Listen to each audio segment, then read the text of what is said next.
Good morning, first graders. I am dressed today like a narwhal, and you'll find out why in just a moment. Today's book is called A Twisted Fairy Tale, and what that means is the author has taken a typical fairy tale that we've heard, and they've changed it or twisted it to where it's not the typical parts that we're going to hear from that typical fairy tale. So whether they've changed the characters they've used, or the ending's different, or some sort of different type of magic occurs. Something is different than how we've heard it before. So it's called a twisted fairy tale. So today's story, as you can guess in my narwhal attire here, is called The Three Little Narwhals. So I want you to think, lock it in, what fairy tale are they twisting or going to change? If you guessed, maybe the Three Little Bears, maybe the Three Little Pigs. We'll have to see which one we think it is at the very end. So, and I wanted to say before I say the author, today's story was given to me by Cooper. So shout out to Cooper. Thank you so much for adding this to our library. So, The Three Little Narwhals by Stewart Ross. Here we go.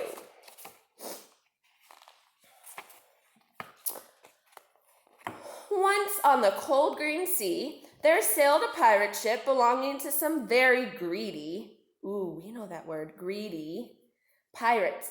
The crew was so busy counting their treasure that they didn't notice a great storm coming. Huge waves picked up their ship, spun it around, and smashed it back into the sea. The pirates swam to a rocky island, but their ship sank like a stone. Deep down below the surface of the stormy sea swam three little narwhal siblings. "Jumping jellyfish!" they cried as the pirate ship came bubbling down beside them. "Let's go take a look." Spike, the eldest of the narwhal family, had a pointy horn that he used to open oysters. His sister Spiral had a twisty horn. It would have been good as a corkscrew, but she didn't have any bottles with corks in the tops. Stubby, the youngest, hardly had a horn at all. He just had a little bump. All three watched in amazement as the pirate ship settled on the sandy ocean floor. "Aha!" said Spike. "I know what it is."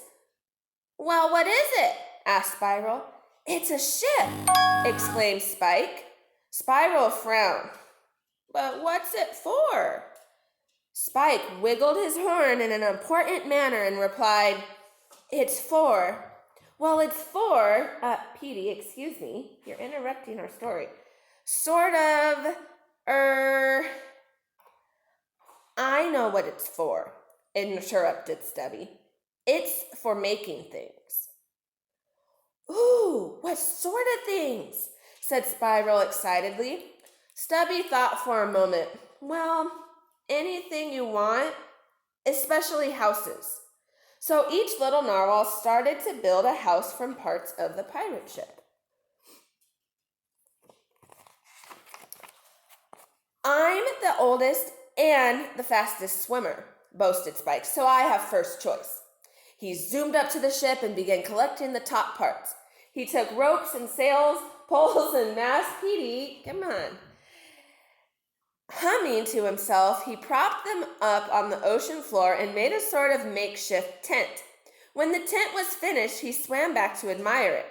His chest swelled with pride. "Though I say it myself, that's some house," he crowed. At that very moment, a family of dolphins came swimming by. "Hey guys," said Spike. "What do you think of this, huh?" "Think of what?" said the mother dolphin, trying to keep a straight face. "My fantastic new crib," said Spike. They looked at him blankly. "Crib," he explained. "It's a cool word for a house." "Ah, that's what it is," replied the mother dolphin. "It's, beautiful." Her children were not so polite. "House, Mama?" they giggled. "It looks more like a squished jellyfish." Still giggling, the dolphin family swam off to look at the other narwhal houses. After the dolphins had gone, Spike went inside to check out his new house. "Wow," he said to himself, "this place is so awesome." To let everyone nearby know how well he'd done, he sang a boasting song. "My house is the best, better than the rest." As Spike was singing, the big bad shark came cruising by. The food he loved more than any other was lovely juicy whale. But he hadn't seen one for days, and he was very hungry. Seeing Spike's new house, he stopped and listened. "Well, well, well," he thought. Or should I say, well, well, well, he thought. "A singing meal?" The big bad shark swam around the house looking for a way in. "The doors and windows are too small," he thought. "But those walls don't look very strong." He opened his enormous jaws with teeth as sharp as swords and shouted, "I'll crunch and I'll munch and I'll have this house for lunch." What he really wanted to eat, of course, was not the house, but the little narwhal inside. So, thinking about those twisted fairy tales, what was your prediction? When Spike heard the big bad shark was planning to have his house for lunch, he wondered whether his home was quite as cool as he thought. Crunch, munch, went the shark's jaws on the sails and ropes. Spike stared at the teeth as sharp as swords and decided his house wasn't cool at all. "Time to move, Spiky," he said to himself. "Goodbye, awesome house." Luckily, narwhals are much better at swimming than house building. As the big bad shark mashed up the front of his house, Spike dashed out the door. With the flick of a fin, he swam around to his sister's house. "Hi, Spiral," he cried. "I've come for a sleepover, okay?" Sure, brother," said Spiral, "but what's wrong with your house?" "It's kind of got munched." "Munched?" Spiral gasped. "Yeah, the big bad shark decided to have it for lunch. He wanted to have me as a side dish, but I was way too fast for him."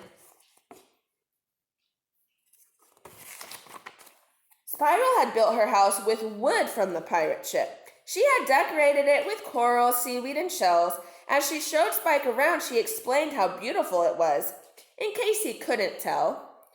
"Look at the shiny shells, Spiky," she explained. "Aren't they so chic? And the seaweed on the roof even glows in the dark," she went on. "All my friends will be so jealous." Spike nodded. Yes, it really was an attractive house, but he was a little sad because he no longer had one himself. It looks great, Spiral," he said, "and your door's way sturdier than mine was." "I sure hope it's shark-proof," cried Spiral. "I don't want that big bad meanie chewing up my beautiful house with us inside it." Nearby, the dolphin family was admiring Spiral's work. "It's a lovely house, Mother," said the youngest dolphin, who always told the truth. "But won't the shark see it from far away?" "Maybe," replied her mother. "We'll soon find out."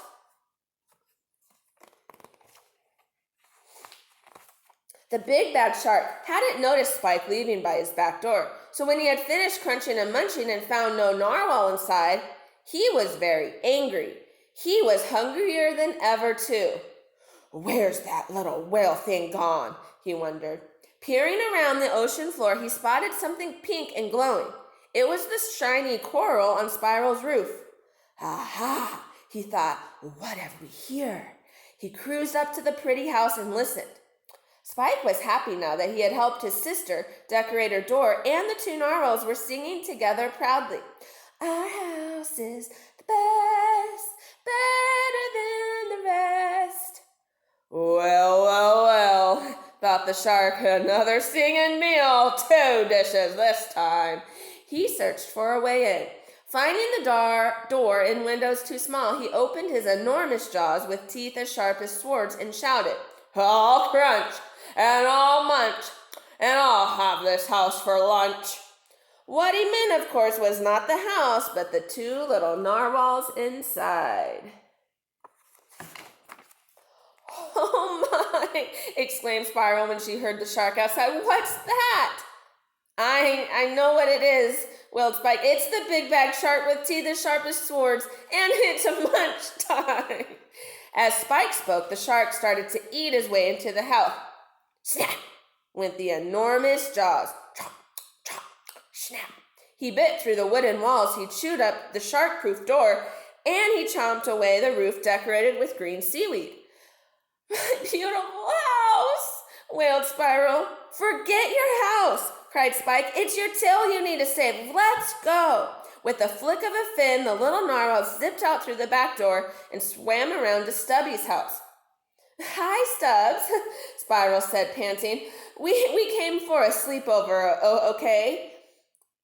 Of course, he said shyly, but what's wrong with your houses? Spike and Spiral looked embarrassed. We sort of ran into a munching shark, explained Spike. He wanted to eat us, continued Spiral, but we were way too speedy for him. So looking at Stubby's house, you think it's going to be sturdy enough? We'll see. Glad you got away, said Stubby. Welcome to my house. You can stay here as long as you want. Thanks a lot, chorused Spike and Spiral. We don't like being out in the open with the big bad shark sneaking around. Spike stared at Stubby's house. Nice place you've built here, Stubbs, he said with a grin. But excuse me, it looks a little weird. It's not exactly beautiful, is it? It could do with more windows. Stubby shook his head. You're right. It is a little weird and ugly and dark, but it's the best I could do. He explained that he couldn't use ropes and sails from the pirate ship because Spike had taken them for his house. He couldn't use wood either because Spiral had taken it for hers. The 2 older narwhals had left only the metal pieces of the pirate ship, and that's what Stubby had used. Metal? Exclaimed Spike. Yes, Stubby went on. I had to build my house out of cannons, chains, and cutlasses. So see, his house looks a little weird and different, but do you think it's going to keep out that shark?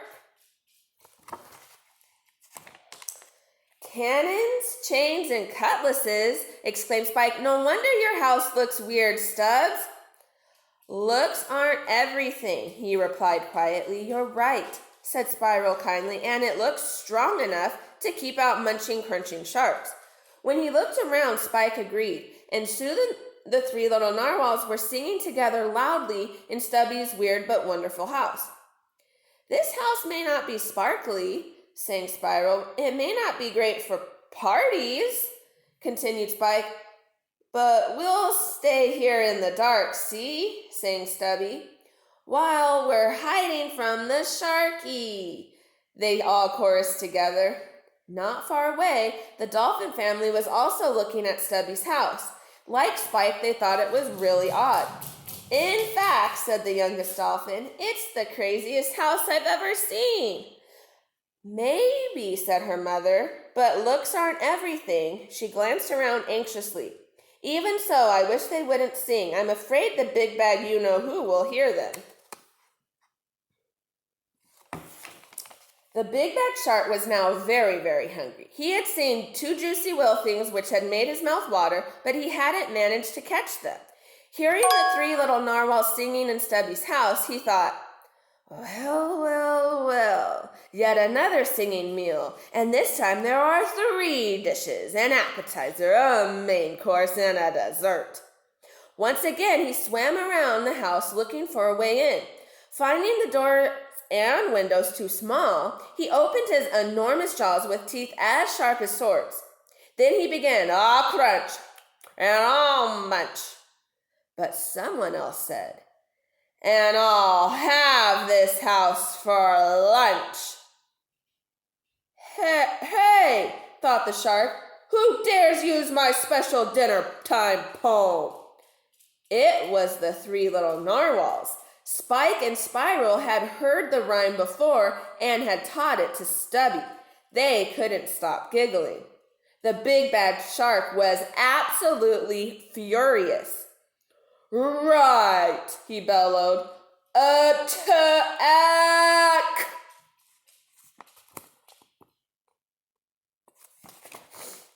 Hearing a swishing noise, Spiral glanced out the window and stopped giggling. "Oh no," she wailed, "he's seen us." Spike and Stubby joined their sister and looked outside. The big bad shark was heading straight toward them like a torpedo. His jaws were open, his eyes gleamed with anger, and now his teeth looked more like spears than swords. Spike suddenly remembered something. It's all right, everybody. Don't panic," he called. "This house is made of cannons, remember? Stubbs, get them ready." The shark was so close they could see pieces of seaweed stuck in his teeth. "That won't work," said Stubby. "We have to strike a match to fire the cannons, and matches won't light underwater. Look out!" As Stubby finished speaking, the shark reached the house and closed his jaws with a tremendous snap. The youngest dolphin, watching from a safe distance, covered her eyes with her fins. I can't watch," she cried. "It's too terrible. Poor little narwhals."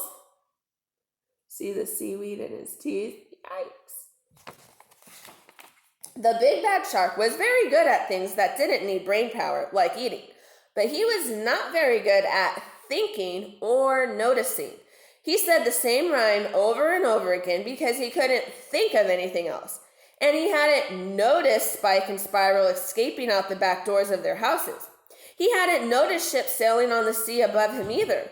And he certainly hadn't noticed the pirate ship made of rope and sails and wood and metal. In fact, he didn't know what metal was. That was his problem, his really big problem. As Stubby cried, "Look out!"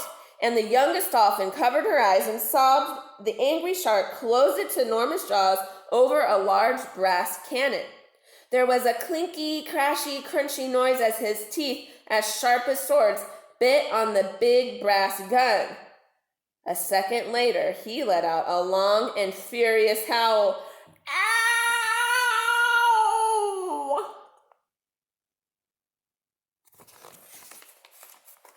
At first, no one spoke.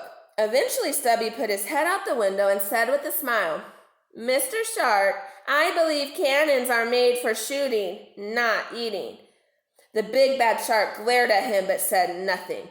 Spike popped up beside Stubby and added with a grin, "He's right, you know, Sharky. You can't crush cannons." Still, the big bad shark said nothing. "And even if you did manage," said Spiral, trying not to giggle, "they would give you a terrible tummy ache." The big bad shark had heard enough, but when he opened his jaw to reply, the 3 little narwhals fell over laughing. His jaw was empty. When he'd bitten the big brass cannon, he knocked out all his teeth. There they were, scattered across the ocean floor. He champed his pink gums together in a fury. "Bewart," he commanded. He meant to say, "be quiet," but speaking without teeth made words sound different. Even the dolphin started laughing. With everyone watching, the shark picked up his teeth from the sandy bottom and swam away. As he left, he said, who and who burn temper who for him ba," which meant, "I'm going to find a dentist to put them back." Hin, ho, ba. Then I'll come back, he warned. Hin, it, il, ho, ho. And eat you all up. Whether or not he found a dentist, we will never know, because no one ever saw him again.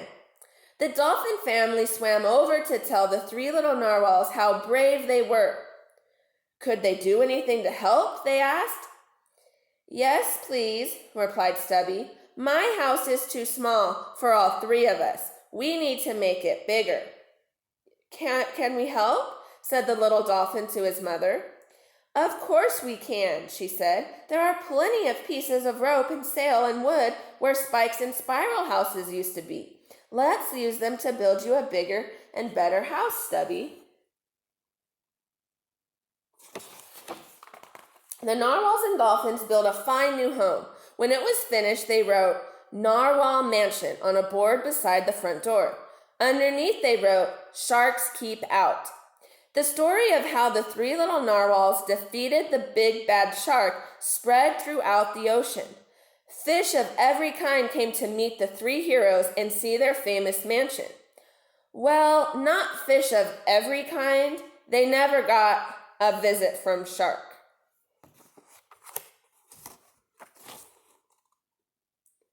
The end.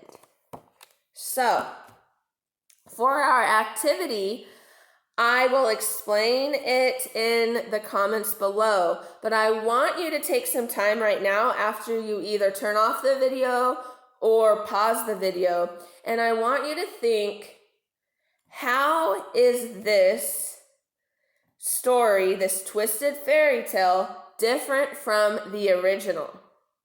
So what fairy tale is it twisting or changing? And what makes it twisted? Okay, so take some time to think. Let's kind of brainstorm together. What were the characters? Setting. The different endings, beginnings, middle. The problem. Those are just some examples that I can think of to help you brainstorm, but you might come up with some different ones, and I can't wait to find out. So, bye, little narwhals.